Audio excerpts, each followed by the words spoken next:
And Ibra! Oh! Oh, Zlatan! Oh, Zlatan! I think he was offside or not? Oh My God. Wow. Cialanoglu casi video dona Roma.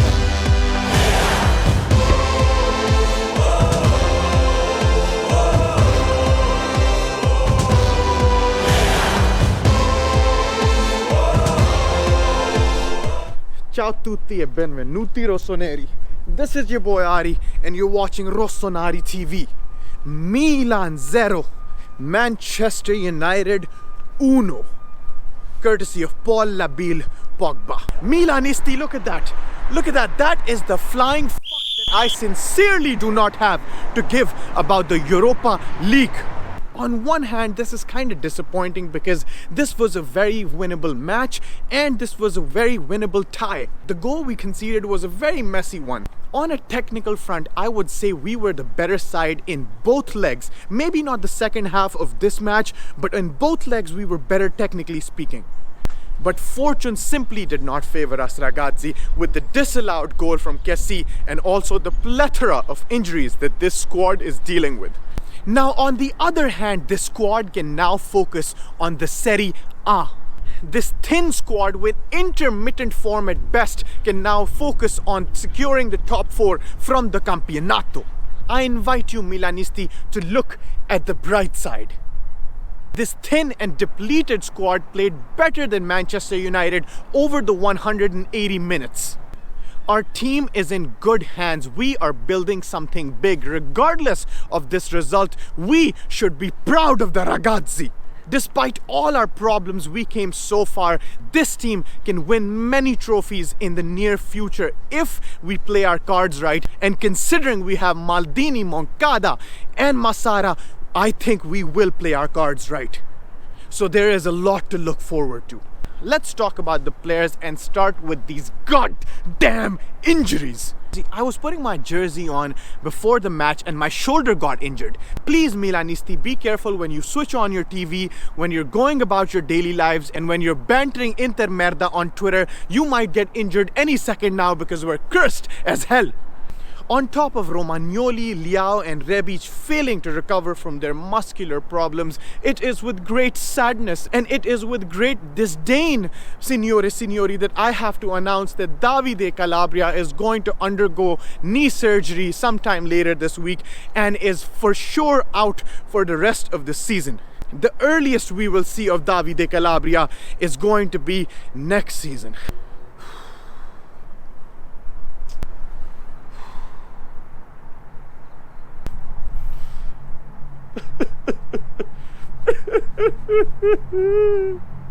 Oh Lord, I ask you, when will we catch a break?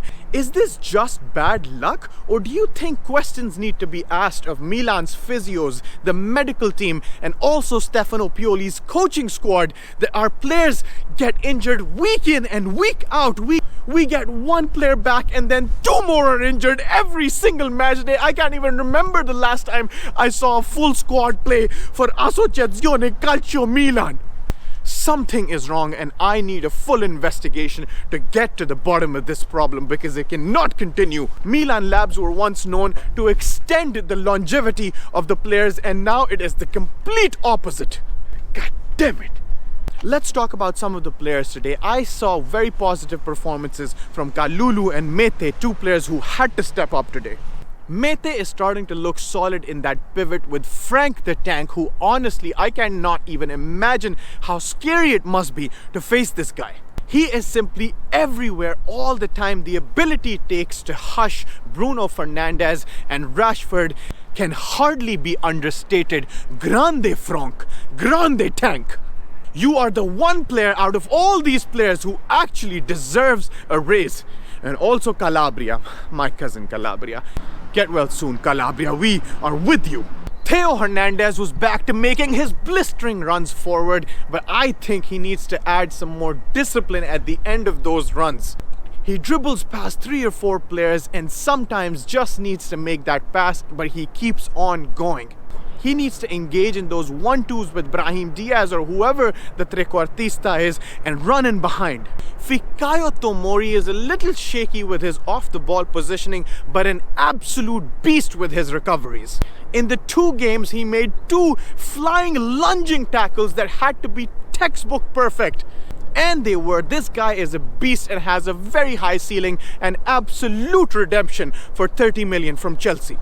He should be our first order of business as soon as the transfer market opens. Also, if we were trying to go for the win with Brahim and Ibra coming on, I also think Tonali should have come on for Mete.